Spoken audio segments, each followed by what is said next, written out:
wanting to step into an entrepreneurial adventure and not quite sure where to start?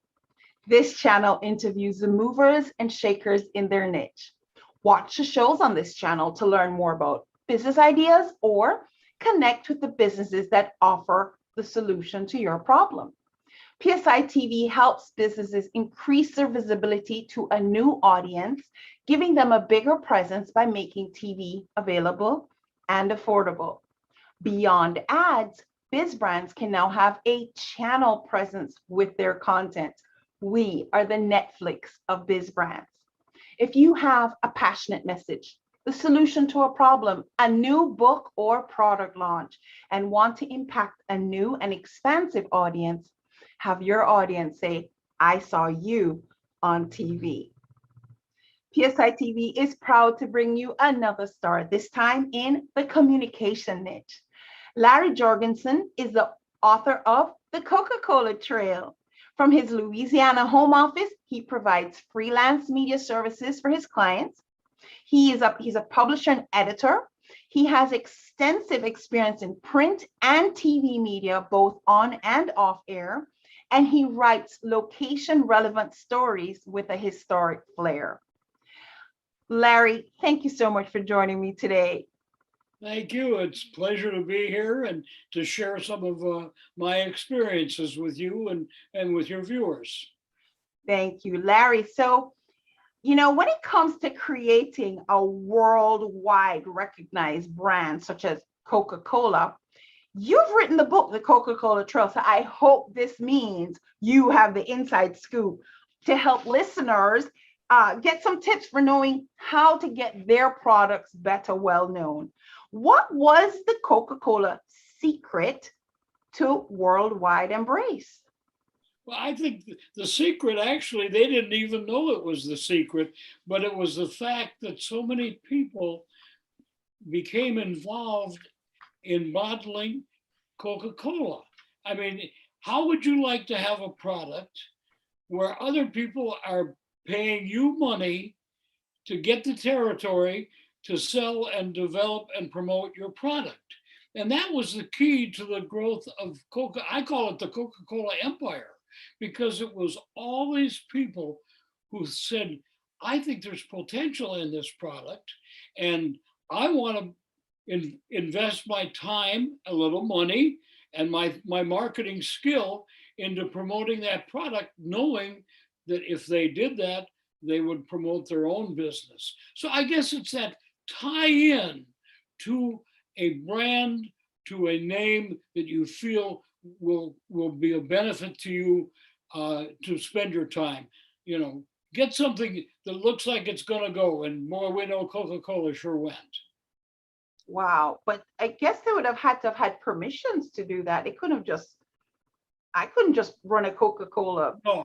What happened is there were two gentlemen from Chattanooga, Tennessee, that were able to get the exclusive license from Coca-Cola to bottle Coca-Cola all over the United States. Coca-Cola wasn't bottling Coca-Cola. They were making the syrup. Well, these two gentlemen got the rights for the whole United States to bottle Coca-Cola. Well, they're like, how are we going to do this? They had $1,500. You talk about starting a business small. And then it dawned on them.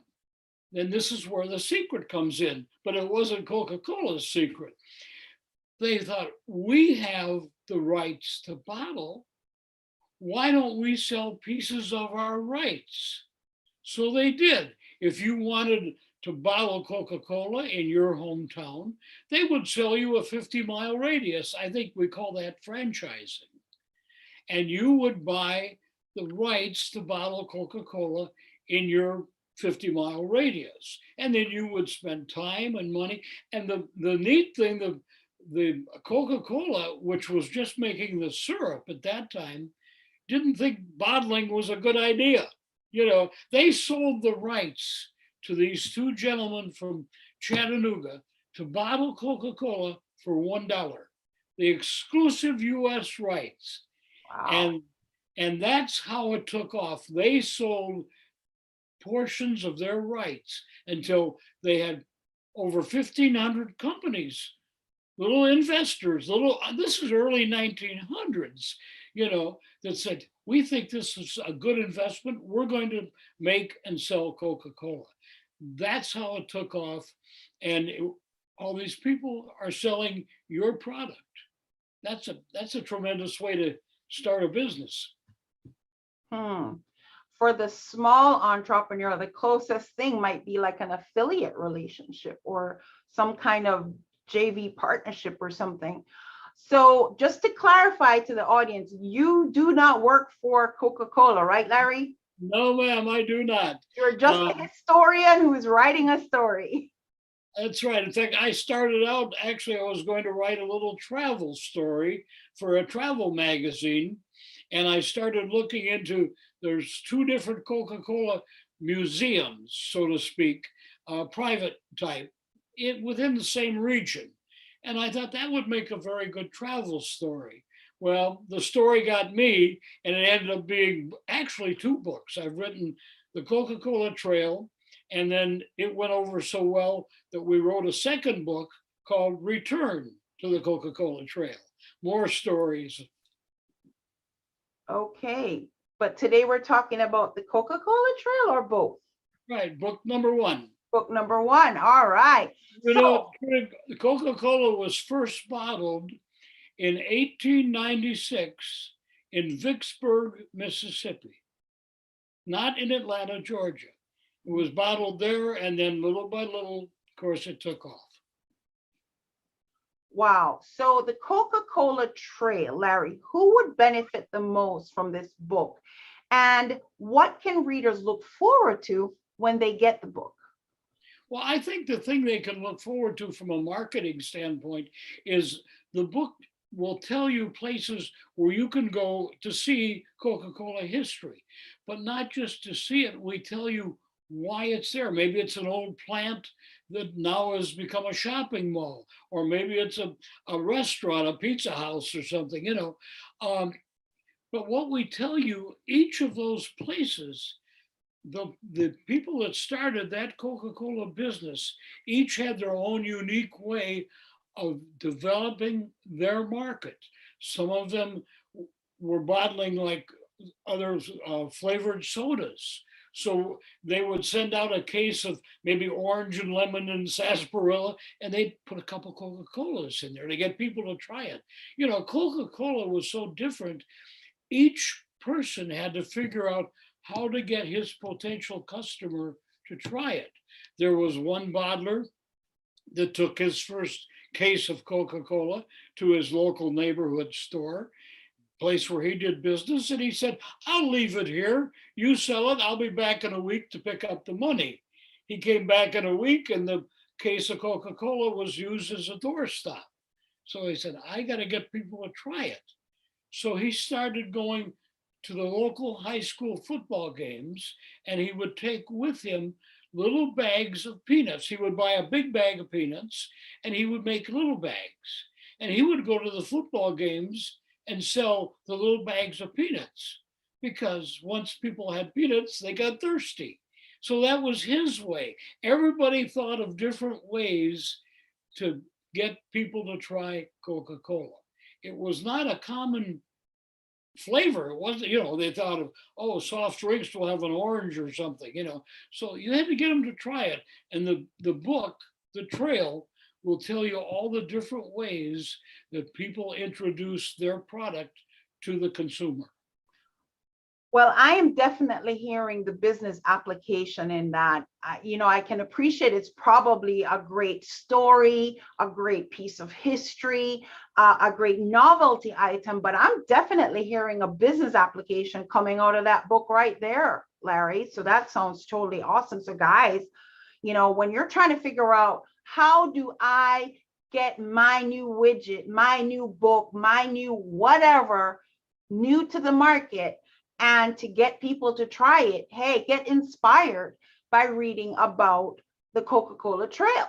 All right, so Larry, you have been in the storytelling business for a long time. You've been a journalist, a publisher. Many of your writings are travel related. You kind of alluded to that earlier, but with a historic flair. How did you get started on that journey? I guess because basically I am what they call an old news dog. I'm a reporter, a writer, and you just find a fascination in what has happened, whether it's recently happened or I guess as we get older, what has happened a long time ago. And, you know, I would tell anybody if you're going to write about something that you're interested in so that you will enjoy the experience. You know, that's part of the fun is not only is it something that you're interested in, but you're learning more as you research your interest, you're learning more about it. So if you're going to write, make sure it's something that you're interested in, and hopefully it's something that other people will be interested in too. You know, Coca-Cola, I didn't set out to do Coca-Cola because I thought there were a lot of people interested. I thought it was an interesting story and it was interesting to me. I didn't realize, and this is the value in relationships, did not realize the value, the magic of the word Coca-Cola. I mean, The word Coca-Cola has magic? It certainly does. You know, if I said I was had written a book about Joe's soda pop, well, who's Joe? You say Coca-Cola. For example, there are people that, and this is the value in marketing, is to find something that people have a desire, they have a good memory about, you know, and tie into that, be related to that. There are literally thousands and thousands of people that collect something that says Coca-Cola on it. They're memorabilia collectors.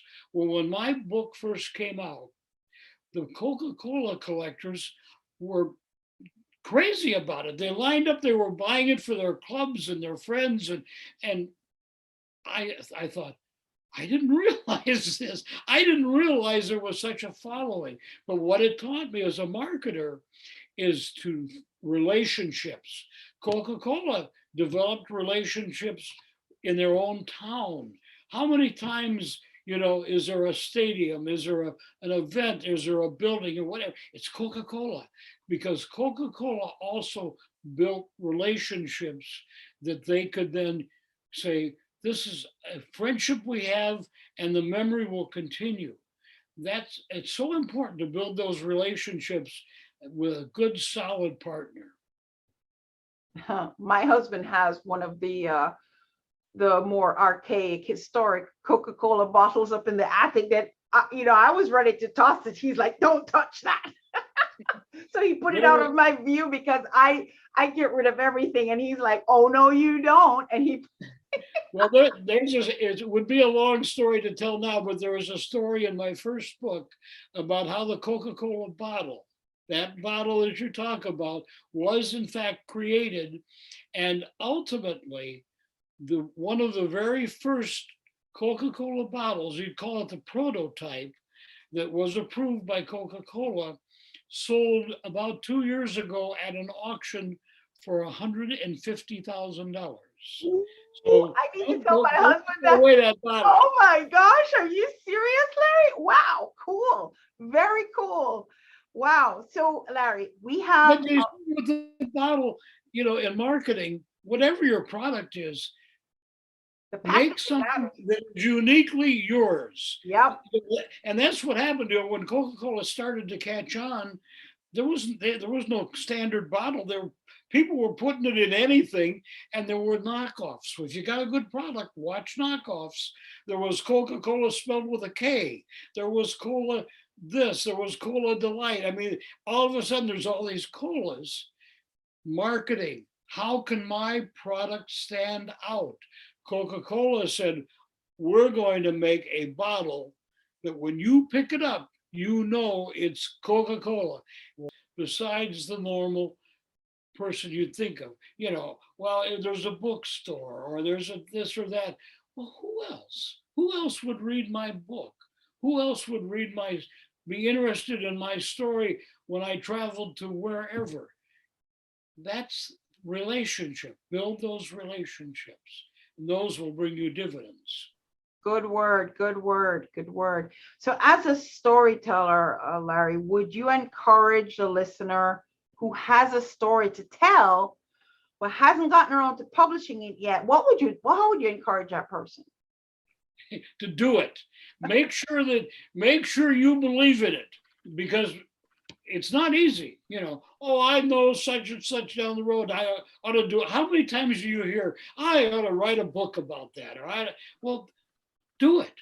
Just deadline yourself. Say, I'm going to do it. It's going to be done by. Don't put it off. And make sure that it's something you enjoy, because then you've got the enthusiasm to follow through on your deadline. Deadline yourself and make it a project that you're going to enjoy working toward that deadline. Absolutely, do it. Don't talk about it. If you want to talk about it, if you want to make sure your idea is valid, yes, take your idea to somebody or some buddies that you know and trust their opinion. No, don't take it to your spouse, because your spouse is going to say, oh, that's a wonderful idea. Take it to somebody whose critique you value. And if you get good feedback, take that as your incentive to go.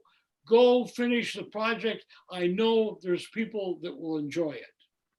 Yeah, one of my books, I said I wanted to have it done by my birthday, or I wanted to have it done by the time my son was born. So you're right, if you put those deadlines, that matter to you, it does make it different. So, wow, this has been interesting, Larry. Is there anything else that you'd like to share? Well, I think I just like to share that, I didn't start out to write a book. It was the enthusiasm that took me to that book. It's the same in any business. I've been in other businesses, and it was the enthusiasm that took me to the business. It was something that I was involved in that I truly appreciated, and I wanted to take that and make a career, a living out of it. My writing, my professional writing, newspaper, TV, radio, it started way back when I was in high school. And I was fortunate enough to go to work in my high school years for the little weekly newspaper. And I fell in love with the idea, the whole thing, the magic of news. And that's what I would recommend. Love what you're doing and take that to the next step. You have part 2 coming out of this book, I hear. Do I have a new book? Is that what you were asking? I hear that there's going to be a part 2 to this book. Actually, I have just recently finished what we call Return to the Coca-Cola Trail. Now, how did that happen? Is it another little marketing thing? So many people, when they read the first book, would email me, call me, see me, whatever. They'd say, well, you forgot about. You didn't tell the story about this Coca-Cola plant, So I started a little box I called the Forgetabouts. Pretty soon I had enough for another book. Oh, so wow. I wrote the second book called Return to the Coca-Cola Trail. And when will that one be out, Larry? It's out. It's out. Yeah, if you go to my website, both books are there. And now I'm working on something that's not Coca-Cola. Okay. Well. Absolutely. This has been a very interesting conversation. We're talking with an author, Larry Jorgensen. And guess what? He's also giving us some business lessons, some branding and marketing lessons, even though that may not appear to be the topic of the book. If you read it with your business eyes, you will see it. So thank you so much, Larry. So guys, I want to encourage you to pick up the Coca-Cola Trail and the Return to the Coca-Cola Trail. And you can get both on Larry's website, which is the Coca-Cola-Trail.com. Nope, it's not on Amazon. You got to go direct to Larry's website, the Coca-Cola-Trail.com. And it sounds like it's going to be a heck of an interesting read. And I think I'm going to get myself a copy while I'm there. Thank you so much, Larry, for being my guest today. Thank you. I've enjoyed it, and hope your viewers get a chance to explore the Coca-Cola Trail. Yeah, because it's an actual trail, isn't it? There's a journey involved, right? Yeah. Right. Larry, thank you so much for being my guest. Thank you. Bye, guys.